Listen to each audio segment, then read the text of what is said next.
ಇನ್ನು ಮೀನರಾಶಿಯವರಿಗೆ ಪ್ರಾರಂಭದ ಈ ದಿನಗಳಿಂದ ಹಿಡಿದು ಜೂನ್ವರೆಗೆ ಒಂದು ರೀತಿಯಲ್ಲಿ ಶುಭಾಶುಭ ಮಿಶ್ರವಾಗಿರುತ್ತದೆ. ತೀರಾ ಹೆಚ್ಚಿನ ಸೌಖ್ಯ ಅಂತಲೂ ಅಲ್ಲ, ತೀರಾ ಏನು ಸುಖವೇ ಇಲ್ಲ ಅಂತಲೂ ಅಲ್ಲ, ಆ ರೀತಿಯಲ್ಲಿ ಇದೆ. ಕುಜನ ಸಂಚಾರ ಚೆನ್ನಾಗಿರೋದ್ರಿಂದ ಮುಖ್ಯವಾಗಿ ಹಣಕಾಸಿನಿಗೆ ಕೊರತೆ ಆಗೋದಿಲ್ಲ, ಹಣಕಾಸಿನ ಸಂಪಾದನೆ ಹೆಚ್ಚಾಗುತ್ತೆ. ಅದರಲ್ಲೂ ಈ ಬಂಗಾರ ಮತ್ತು ಈ ಹೋಟೆಲ್ ಇಂಡಸ್ಟ್ರಿ ಕ್ಷೇತ್ರಗಳಲ್ಲಿ ಕೆಲಸ ಮಾಡೋರಿಗೆ, ಸೇನೆಯಲ್ಲಿರ್ತಕ್ಕಂಥವ್ರಿಗೆ, ಆಯುಧ ಯಂತ್ರೋಪಕರಣ ಇಂಥ ಕ್ಷೇತ್ರಗಳಲ್ಲಿ ಕೆಲಸ ಮಾಡೋರಿಗೆಲ್ಲ ತುಂಬ ಚೆನ್ನಾಗಿದೆ. ಹೆಚ್ಚಿನ ಲಾಭಗಳಿಗೆಗಂತೂ ಅವಕಾಶ ಇದೆ.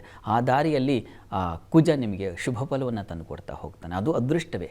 ಆ ರೀತಿಯಲ್ಲಿ ಒಂದು ರೀತಿಯ ಉನ್ನತಿಯನ್ನು ಕಾಣಲಿಕ್ಕೆ ಅವಕಾಶ ಖಂಡಿತ ಇದೆ. ಶುಕ್ರನ ಸಂಚಾರವು ಚೆನ್ನಾಗಿರೋದ್ರಿಂದ ನಿಮಗೆ ಶುಕ್ರ ಸಮೃದ್ಧಿಯನ್ನು, ಸೌಖ್ಯವನ್ನು, ಕೆಲಸದಲ್ಲಿ ಒಂದು ರೀತಿಯ ವಿಶೇಷ ಕೌಶಲ್ಯ ಬರತಕ್ಕಂಥದ್ದು. ಇಷ್ಟು ದಿವಸನೂ ಕೆಲಸ ಮಾಡ್ತಾಯಿದ್ರೆ ಅದು ಈಗ ಮಾಡುವ ಕೆಲಸದಲ್ಲಿ ಒಂದು ರೀತಿಯ ಕೌಶಲ್ಯ ಸ್ಪೆಷಲ್ ಇದೆ. ಆ ರೀತಿಯ ಒಂದು ಶುಭ ಫಲವನ್ನು ಖಂಡಿತ ಶುಕ್ರ ತಂದು ಕೊಡ್ತಾನೆ. ಮುಖ್ಯವಾಗಿ ಸುಖಸ್ಥಾನದ ಗುರು ಸುಖ ಸಮೃದ್ಧಿಯನ್ನು, ಸ್ನೇಹಿತರು, ಬಂಧು ಬಾಂಧವಗಳಲ್ಲಿ ಒಂದು ಹಿತವಾದ ವಾತಾವರಣ, ಯಾರು ಕೂಡ ಮುಖ ತಿರುಕೊಂಡು ಹೋಗೋದಿಲ್ಲ. ಒಂದು ಸಲ ಒಂದು ಸ್ಮೈಲ್, ಒಂದು ನಗು ಮಾಡಿ ನಿಮಗೆ ಒಂದು ಹಾಯ್ ಹೇಳಿಬಿಟ್ಟು ಹೋಗ್ತಕ್ಕಂಥದ್ದು ಎಂಥವರು ಅಂತಂದರೂ ಆ ರೀತಿಯ ಒಂದು ಶುಭ ಫಲ ಖಂಡಿತ ಇದೆ.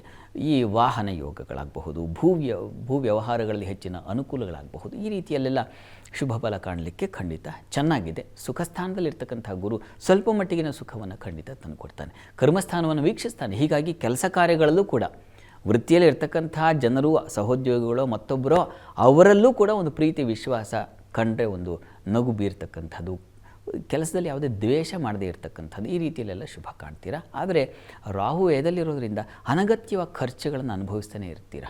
ಚಿಂತನೆ ನಿಮ್ಮನ್ನು ಕಾಡ್ತಾ ಇರುತ್ತೆ. ಸದಾ ಒಂದಿಲ್ಲ ಒಂದು ಚಿಂತನೆಗೆ ಒಳಗಾಗಿರ್ತೀರ. ಅದರಿಂದ ನಷ್ಟವನ್ನು ಅನುಭವಿಸೋ ಇದ್ದೇ ಇದೆ. ಕಾಲಿನ ಬಾಧೆಗಳಂತೂ ಇದ್ದೇ ಇದೆ. ಈ ವರ್ಷದ ಹೆಚ್ಚು ಕಡಿಮೆ ಕೊನೆಯವರೆಗೂ, ನವೆಂಬರ್ವರೆಗೂ ನಿಮಗೆ ಈ ಬಾಧೆ ಖಂಡಿತ ಇದೆ.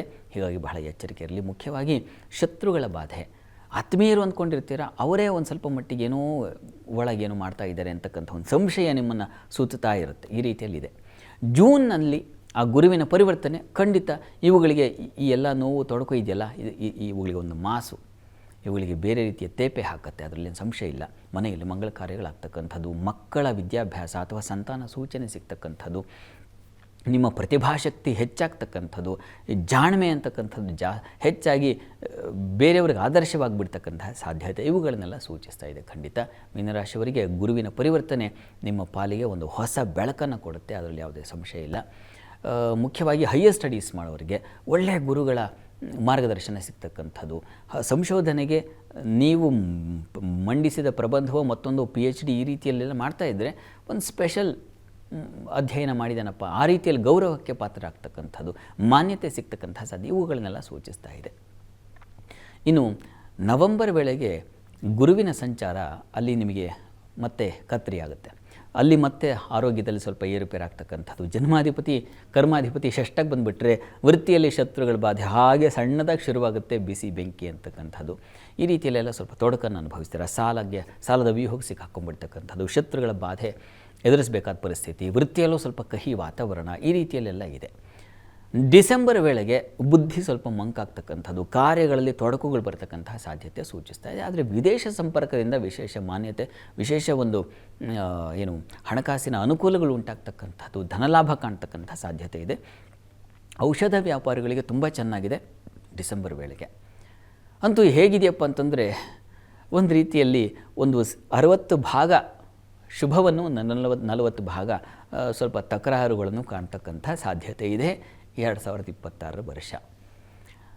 ಈ ಪ್ರಾರ್ಥನೆಗೆ, ಈ ಒಂದು ತೊಡಕಿನ ನಿವಾರಣೆಗೆ ಏನಪ್ಪ ಮಾಡಬಹುದು ಅಂದರೆ, ತಪ್ಪದೇ ನೀವು ಕೂಡ ಗುರು ಪ್ರಾರ್ಥನೆ ಹಾಗೂ ಗಣಪತಿ ಪ್ರಾರ್ಥನೆ ಎರಡನ್ನು ಶ್ರದ್ಧೆಯಿಂದ ಮಾಡಿ, ಅನುಕೂಲ ಆಗುತ್ತೆ.